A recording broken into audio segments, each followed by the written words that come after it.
It's from this huge expanse of sand that the Blanc Nez, or White Nose headland, juts out into the sea.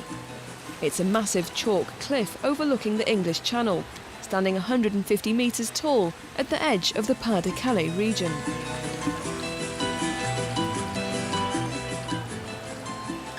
A beautiful, if somewhat blustery stroll 17 kilometres down the coast brings you to its sister, Grey Nose Point.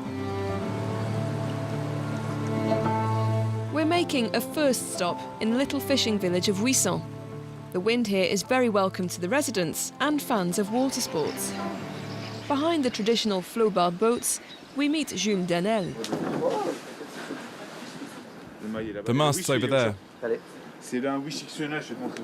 25-year-old June is already a 3-time French windsurfing champion and a 7-time world champion too. Ever since he was small, he's been coming to ride the waves here, thanks to Huissan's reputation as an exceptional training ground. I've just come back from Hawaii, and I often go to the Canary Islands or South Africa.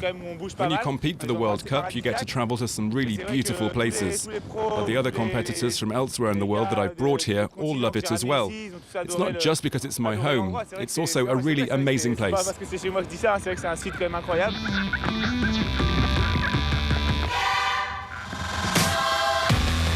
The combination of the elements between the cliffs makes the place a perfect spot for such high-level athletes.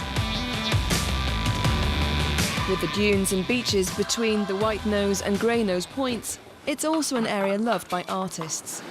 It's here that Gérard Mortier has chosen to set up his easel and lay out his paints.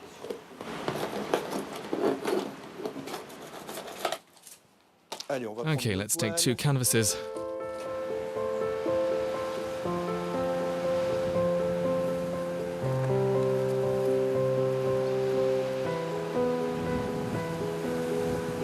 There is this marriage between the sky, the water, the earth, and everything is intimately linked. It's spectacular. My heart is here. Everything I love is here.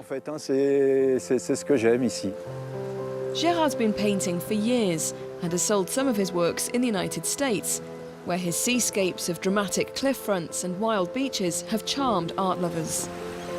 The colours here soften when the sun goes down.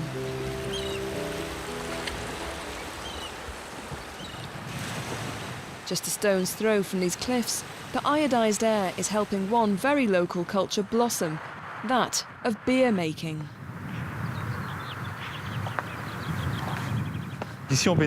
We benefit from a maritime climate here, and it's perfect for the production of malting barley. Christophe Noyon became a brewer just a few months ago. A former businessman, he decided to switch careers and reconnect with his roots to save his family's farm. His recipe is always the same: mix barley, malt and hops, heat, then ferment with yeast. Founded 12 years ago, the brewery churns out 7 varieties of beer and counts 6 expert craftsmen on its payroll. There are lots of requests for speciality and local beers. Breweries had disappeared, but then 2 years ago there were some 500 in France and 600 last year. There's this real growing interest from the consumer, and therefore a revival of the beer market. At the foot of the Grey Nose stands the little commune of Jutting. One restaurant here is well known for serving up the best of the region's produce. Okay, let's go fishing.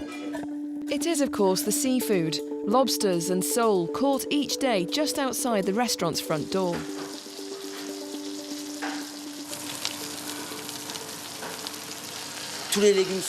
All the vegetables here are fresh, nothing's frozen, and all the products are local. Here you have the famous rat potato from Le Touquet, the sweet potato, you have peas, carrots and sole, of course. The day breaks over the heights of Tardanquin, a natural park listed in 2011 as one of the best in France. It's looked after by conservationist Xavier, who keeps the park looking neat and tidy, but in an eco-friendly fashion.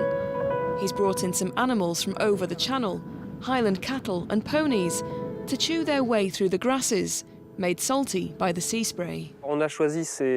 We chose these breeds because they're steady and can live outside all year round and are adapted to the climate. They're all from Scotland, so the conditions in the Pas de Calais pose no problem for them.